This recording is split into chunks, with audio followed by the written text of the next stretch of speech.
along with other sensory equipment, were lowered into the well before the microphone melted, but it decided to lower a microphone into the hole, hoping to measure the movement of the crust. But what they heard instead was something that chilled them to the bone. The microphone picked up the scary sounds, and they believed they had drilled into the gates of hell. And here are the sounds they got.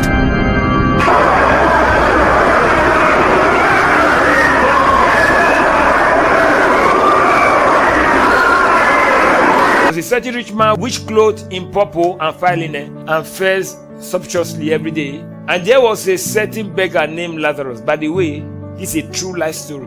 In no parable did Jesus mention name of real people. In parables, he spoke figuratively. He spoke with symbols, fish. But here, he was calling real people that lived. This is a true life story. But why did he not mention the name of the man? When he came to Lazarus, he said there was a certain beggar named Lazarus. But for the rich man, he said there was a certain rich man. Why did he not mention his name? It's out of respect. He did tell us his name. Even though the man went to where Jesus had great respect for him. Now we discredit a lot of people who claim that they had a visitation to where, and they only come and tell us they saw a former footballer there, they saw former president there, they saw this man of God there, they saw that there. It's not true. And don't ever believe such things. If Jesus will not tell us in his day someone who went to where, then Jesus will not do it today. He said there was a certain rich man. He had to hide his identity because the man went to where. I'm very sure if you had mentioned his name, some people around will have even known him. It came to pass that the beggar died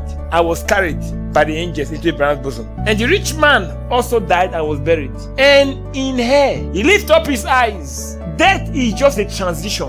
A man who died, who was buried in her, he lifted up his eyes. So he still got eyes? Yes. He lifted up his eyes, being in torment, and sees Abraham afar off and Lazarus in his bosom. After a man had died, he can still see. The man is still complete. This is the best explanation that gives us light into the spirit realm of what we are like after we are dead.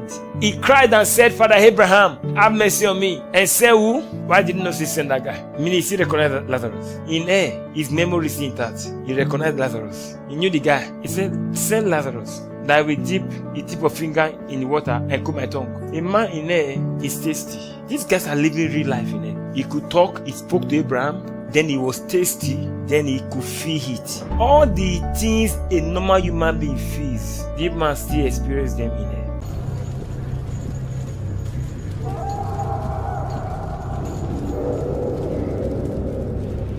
This man said to Abraham, please send Lazarus to my father's house. For I have 5 brothers, that he will go and preach to them, testify to them. Every man on earth will one day recognize the lordship of Jesus. You do it on earth or you recognize it in hell. This man got to hell. He said, send Lazarus to my father's house. His memory was intact. This story and this experience is not particular to this man alone. From this story, I have an idea what anyone who ever land in hell, what goes through their mind. Every man that ever went to hell, they are hoping that somebody talk to their relative so that they will do come there. He didn't say send Lazarus to my father's house to check how many containers have landed. When people get to hell, that is when they realize the most important thing on earth was their soul. But you don't have to get to hell to know. That is why he gave us Bible. Jesus already told you, what shall it profit a man if he gain the whole world and lose his soul? Your soul is your greatest treasure. Value it. I don't understand those who have salvation and they are crying for what?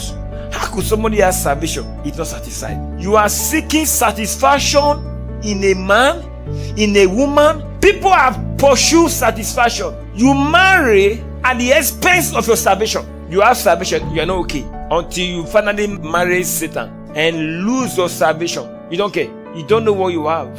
In pursuit of money, you can do anything to have money and you are born again. You are so hungry for money. You are so hungry for relationship. You don't mind dating non-Christian at the expense of your salvation. You don't know what you have. Look at a man who was rich. He got to hell. He says, send Lazarus to the world to preach to my brothers so that they will not come to this place of torment. On earth, you believe in hell. And of what purpose is faith in her? Faith in Jesus in her is useless. This man believed, but too late. Not only did the man